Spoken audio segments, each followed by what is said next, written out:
अलैक्म। आज हम साइकोलॉजी का फर्स्ट स्टार्ट कर रहे हैं और इसमें साइकोलॉजी क्या है, साइकोलॉजी है वो किस तरह भी। आज हम डिस्कस करेंगे definition psychology. Psychology is scientific study of behaviour and mental process. In this definition use terms. First one is scientific, one is the behavior, and third one is mental process. Scientific use the systematic process for measuring any behavior. Behavior is action, and mental process,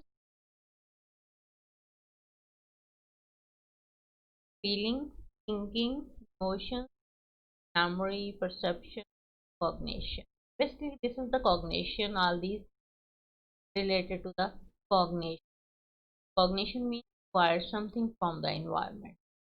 The basic and authentic meaning of this definition. Now we discuss, describe in detail what is actually mean this definition. The, the field is scientific in that psychologists approach their studies in an orderly and systematic way in order to obtain the objective evidence. कहते हैं scientific क्या है? Scientific तो है कि हमारे पास जितने भी एविडेंस हैं रिलेटेड टू एनी बिहेवियर, उनको हम ऑब्जेक्टिवली कलेक्ट करते हैं. When you collect those objective evidence, use the systematic process, systematically measure that behaviour. तो क्या है कि हम इस सारे जो हमारे पास साइंटिफिक मेथड के स्टेप्स हैं उनको हम फॉलो करते हैं.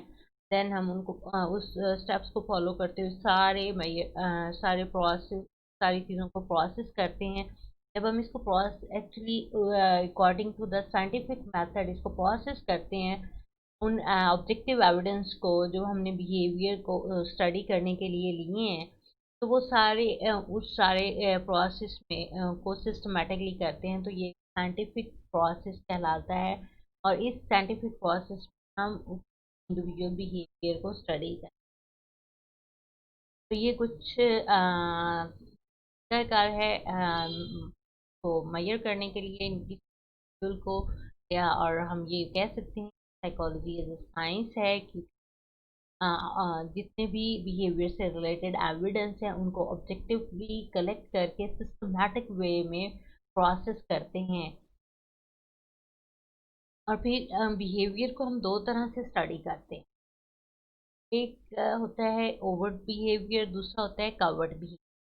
ओवर्ट बिहेवियर जो है हमारे पास डायरेक्टली ऑब्जर्वेबल बिहेवियर होता है, जिसको हम डायरेक्टली ऑब्जर्व कर सकते हैं, क्योंकि आपका बिहेवियर, जैसे मैंने बताया कि बिहेवियर एक्शन का नाम है.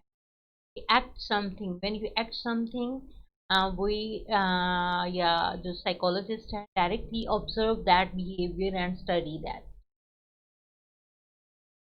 और कवर्ड बिहेवियर होता है आपका हिडन बिहेवियर होता है, जो कि इनडायरेक्टली ऑब्जर्व किया जाता है. ये डायरेक्ट ऑब्जर्वेशन में नहीं आता, ये इनडायरेक्टली हम इसको ऑब्जर्व करते हैं या इनडायरेक्टली स्टडी करते हैं through feelings and emotion of an individual behaviour. अब फिर बात करते हैं मेंटल प्रोसेस की. तो मेंटल प्रोसेस को भी हम कवर्ड बिहेवियर की तरह डायरेक्टली ऑब्जर्व नहीं कर सकते और इनडायरेक्टली ऑब्जर्व नहीं कर सकते, क्योंकि मेंटल प्रोसेस जो है बेस करता है इंडिविजुअल कॉग्निशन पे, और कॉग्निशन में इंडिविजुअल इमोशंस हैं, फीलिंग्स हैं, मेमोरी है, परसेप्शन है, थिंकिंग है. तो ये सारी चीज़ें हैं. इन सारी चीज़ों को हम डायरेक्टली तो ऑब्जर्व नहीं कर सकते, तो इन डायरेक्टली डिफरेंट मेथड के थ्रू जो है स्टडी करेंगे और फिर से रिजल्ट लेंगे कि इस इंडिविजुअल का बिहेवियर जो है वो इस तरह क्यों है या ऐसा है। ये थी कुछ detail regarding the definition of the psychology. फिर हम इसी डेफिनेशन के कुछ प्राइमरी एंड बेसिक गोल्स हैं, बिहेवियर से रिलेटेड हैं, कि describe the individual behaviour. Basic four goals and describe the behavior, understand and explain the behavior, predict the behavior, control and influence.